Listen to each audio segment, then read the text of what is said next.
This is the Humanists Talk Show, and this is Namrita, your host. Thank you so much for listening in, and I hope you join us the next time.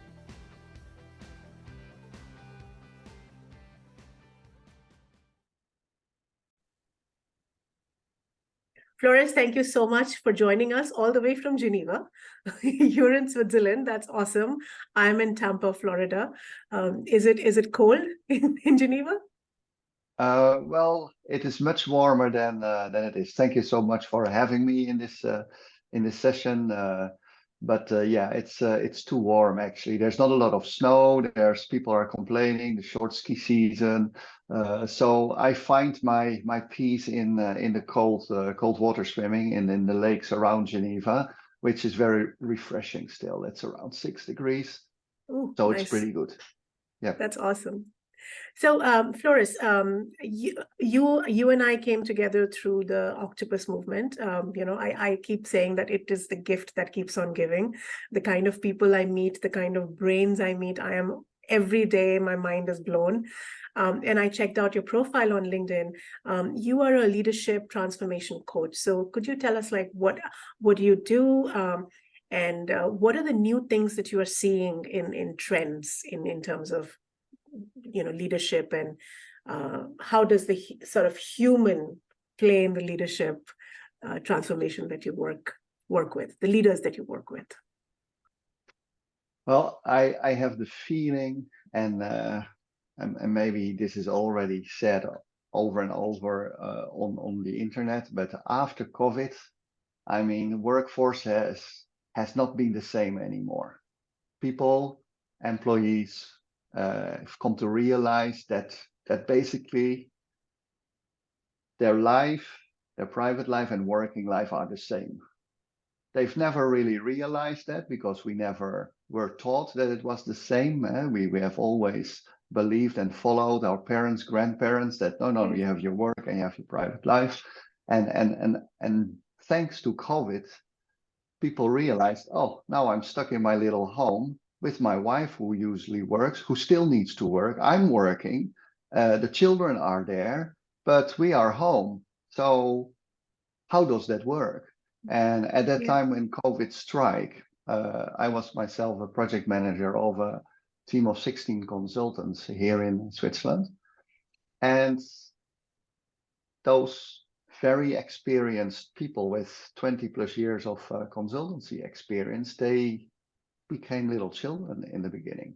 I mean, I had some difficulties myself, but as a project manager, I mean, they all came to me, but they were all like, but how can I do this? And I have no time, and I need to do the laundry, and my child is coming into my office all the time, and what is going on with the world basically. And so I think that thanks to COVID, basically the the employees, they have little by little gone back into their offices, maybe part-time in hybrid in hybrid situations, sometimes fully. Other people still remain remote because they like it so much now and they are allowed to do it and they are more efficient and more productive. But the people that went back, they are also no longer the same because they came to the realization that, hey, I have a life and work should be part of my life instead of the other way around. Well, it has always been the other way around. So I have the feeling, especially in those last few clients where I have been change management lead, where I have been focusing on leadership, mindset change, and this type of topics.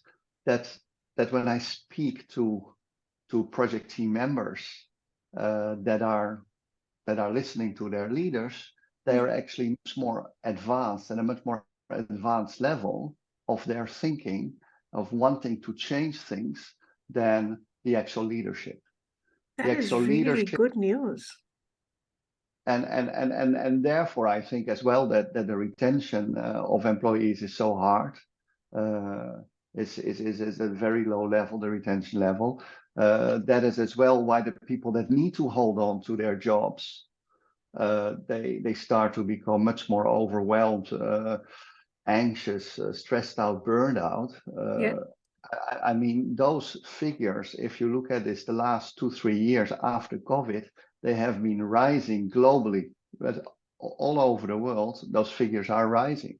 And it Yeah. looks like that nobody really has a clue what to do about it. And we're all jumping in there for treating symptoms, And but not the those actual symptoms, cause. Yes. but nobody dares to look at the actual cause. It looks like nobody wants to go there, and or people simply don't know.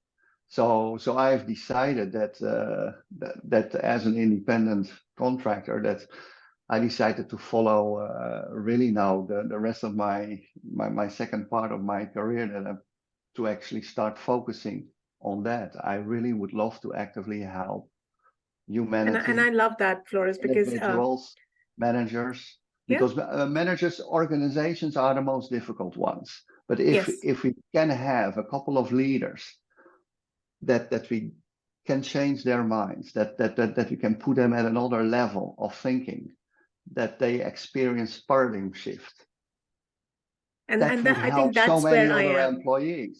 Yes, Because exactly. we can go as coaches to the individual person with authority at home, potentially, because it's at the head of a family together with the husband or the wife.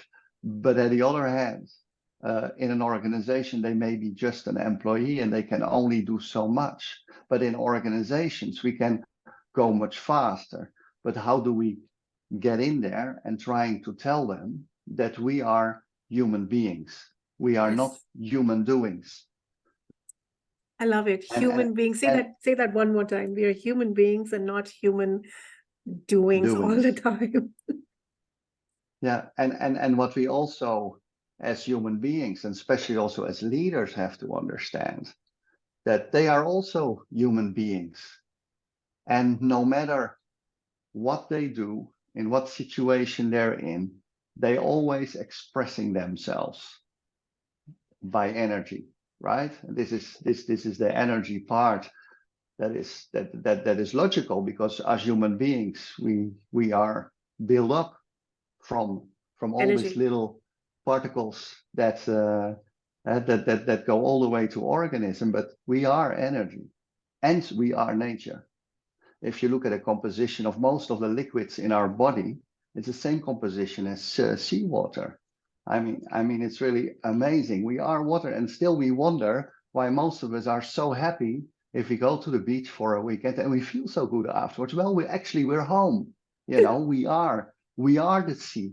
So We are. I'm in Florida. Your name is Floris. I'm in Florida. We are considered one of the happiest states in the US. You know, America Oh, has a happiness problem, right? Like people are not happy. And we are right next to the beach, and we are constantly like smiling and happy, and we are more yeah, human, and we feel, you bring up such interesting points, Floris. I want to touch on 3 points. Okay. So you said there is a vacuum in the leadership when it comes to feeling human, right? Bringing out that human element. I want to talk about the trust deficit, right? There's a yeah, big trust deficit because the leaders are exactly. Yeah, scared to be vulnerable, that these are my challenges. If yeah. they are vulnerable, I think the people will trust them, and they can build together a better system. What do you have to say about that? Yeah, no, I absolutely agree. I'm having a collaboration with one of my colleagues, Vishwa Prasanna. He's a great, awesome guy. He's currently living in India, and we are doing some diversity and inclusion workshops together. And it's mostly about inclusion, because diversity for us is something that just automatically comes to the surface the moment you start to include everybody. The moment you start to include every individual fully, how they dare to express themselves, the more and more differences will surface between those individuals. So diversity is just something that is created by society, where the United Nations here thinks we need to implement diversity. We have to have the same percentages as the entire population. So percentages of gay people, the percentages of Black people, percentages of Caucasian people, etc., etc., etc. We need to have all these different types of people represented inside the United Nations, so that diversity and inclusion will be great. Everything is a statistic. Well, inclusion, leadership, any relation between two human beings is about trust. And you can build on relationships, you can build on innovation, you can build on more effective communication, you can build on non-violent communication, you can build on leadership, you can build on anything what you like.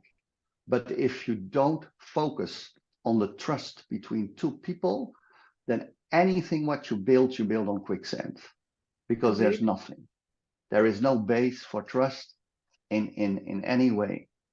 So leadership, yes, I can see that a lot of leaders they are stuck in their way of thinking, being managers, being a higher authority than a group of other people, and for that reason, we have learned, especially as male figures in 50 plus, probably 40 plus, maybe not so much anymore. That we should not show our emotions, that Yes. we had that we should not be vulnerable in any way. That all those things. I mean, my parents taught me that as well. But I found out when I was 30 that it was much better to open up and to let everything Open up just and come just out. say it. Just say what it is. Yeah. And not having any surprises of feelings, emotions. Always speak my pure truth, the way how I see the thing, so that I don't have to keep in mind what I said to who. I don't have to play any games.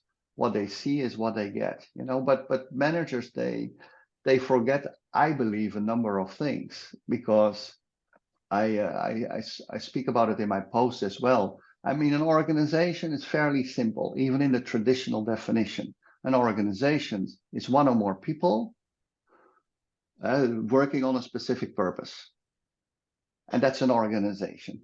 So if there's no purpose, there's no organization. If there is no one or more people, there's no organization. But I love it. It's that simple. So managers, and I have seen this in my last assignments. I have seen that in every project that I've been working on in 4 continents in the last 25 years of my professional career, is they do not necessarily see that purpose, that common purpose that we all have, and they don't communicate it. And they communicate it not to one level lower, to their teams. The teams don't communicate it to other teams. I mean, there is such a disconnect of communication, what the purpose is, what the vision is, how to translate into strategy, how to translate into objectives, how to translate into projects, how to translate into operations. And because that is lacking, people start to wonder what this manager is doing. And then this manager cannot say it because he cannot be vulnerable. And this manager actually doesn't know, but he cannot say that he doesn't know because he should know. Yeah, and yeah. and there's all this little things cumulating into something, a big elephant grown out of It is nothing. not just that, Floris. I think the lack of that vulnerability from managers is leading to mistakes that they don't want to admit, and that mistakes comes bigger and bigger and bigger, and then it has much worse fallouts. I'll give you a very similar example, and it's a bad, good example, I don't know. In 1973, I think it was 73, when Egypt actually attacked Israel, and there was a communication gap. There was an intelligence gap. It was such a hard for that person to actually tell that there was an intelligence gap, that Golda Meir had to do something entirely different. And later she realized that there was an intelligence gap. So it can lead to that level of, problems if people do not be vulnerable and say, I made a mistake, this is a mistake, and fix it right there. And that trust deficit, I think, is very important to to bridge. You know why? Because we are in the AI age. So Floris, we have about 10 minutes. I want to speak to you about, in the AI age, if we don't have this trust, this vulnerability, this tight-knit community of, leaders and their team members, how will we go in the AI age with all this bias and this, misinformation and this non-trusting? I mean, AI is going to take us for a spin. So how do you think how do you think leaders should approach the AI age? Well, I think that the leader should really start working first of all, and who they are as human beings. And I think this is the next step. I mean, it's great to start working with AI. It's great to develop AI. It's great to start using it.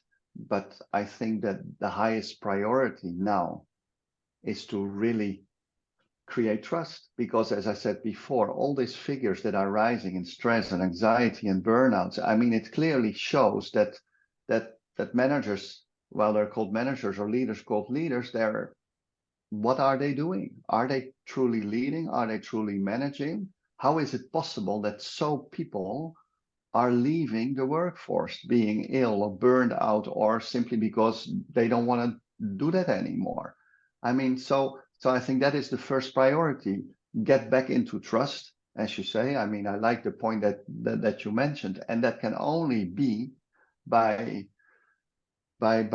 showing who they are, and sitting around the table together as a team, as leaders, as team members with leaders, and speaking up what they are, how they feel, what they're here to do together, how this is aligned with company, with organization, objectives, visions, purpose, everything.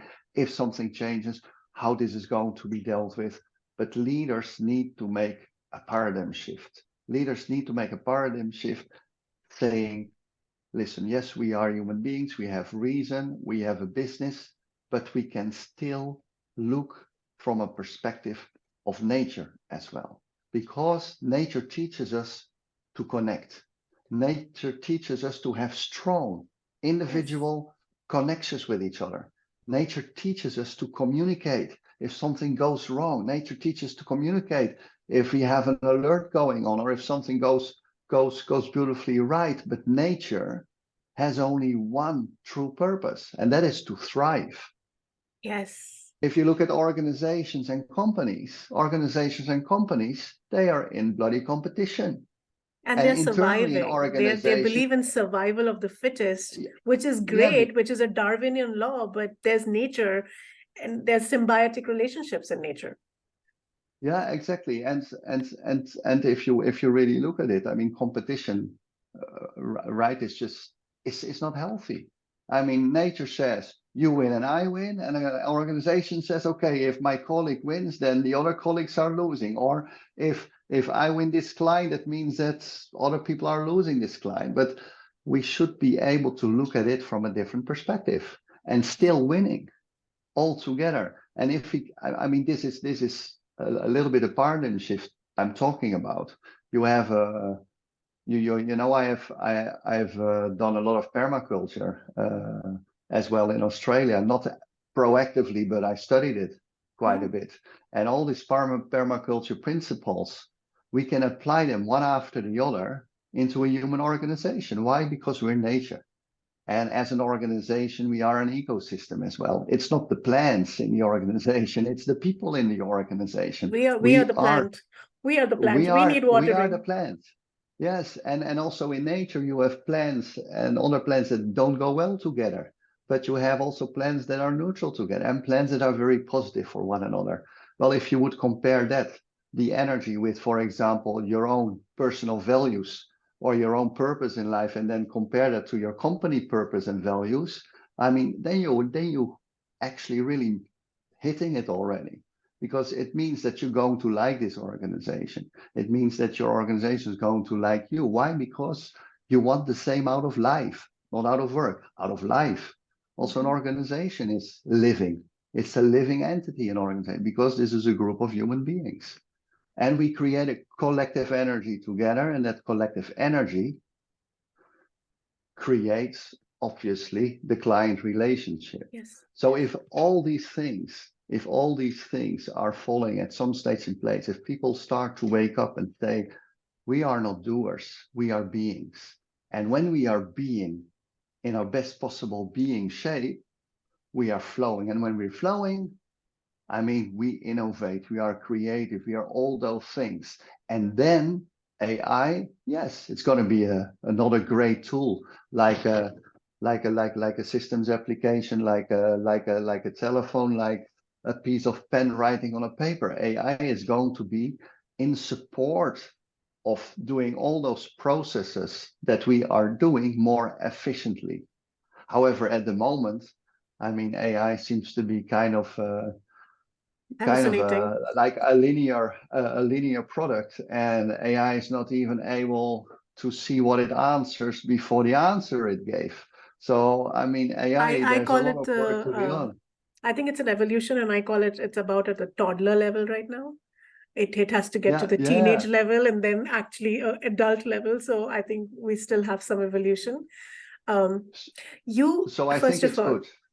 Yeah. I think, Floris, you speak very beautifully around this topic. I think it's just beautiful Thank to you. hear your thoughts. I think you've put a lot of thought into this over the last few years in terms of the changes that you're seeing, and especially coming from, because of your position where you are in Geneva, because it behooves us that we understand these things, because we are in America. America is a war nation. We are a capitalistic society. We know it. I'm an immigrant to America, and as I come from India, and as soon as I came here, I saw what was. I could see that there is something really, really wrong here, and I think your voice, and I think all of these things together, we can only make the change where we are, but this kind of a conversation, and continuing these conversations and these posts, I think it helps with getting to the leadership. So I know we only had 30 minutes, but Floris, thank you so much for whatever whatever you said. I'm so Do you excited. mind? Do you mind just giving one last thing? I mean, because of course what I'm saying is Yes. just my humble and personal opinion that I believe is the truth for me, and that would work for me. But what I really do believe is that we can see, if we look at it from a distance, and if we really check everywhere in the world, and thanks to this beautiful movement of the Octopus Movement, we talk with people all over the world instantly. We can really see that no matter where we check, that we are walking as organizations and businesses and maybe even governments into walls. We need to solve something, and somehow it looks like the reality that we're living in as an organization, ever as a government, as a population, doesn't provide the tools anymore to do that. Mm-hmm. So therefore, I'm convinced that we are going to have one day or another, we're going to have a paradigm shift. We're going to have a paradigm shift in thinking of what the people truly are in organization, who we are, and what we're really supposed to be being instead of doing.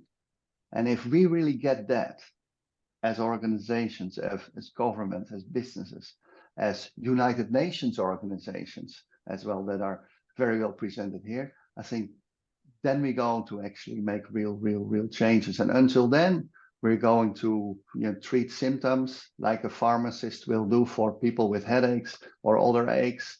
We get a pill and something, and it works temporarily, but after a couple of hours or after a couple of days, you will have to knock back on that same door. And this is not the way. Yes. And I can see we have it. And I totally get our movement is that to try to solve the unsolvable. And this is one of those big things that is going to be unsolvable if we don't change our reality.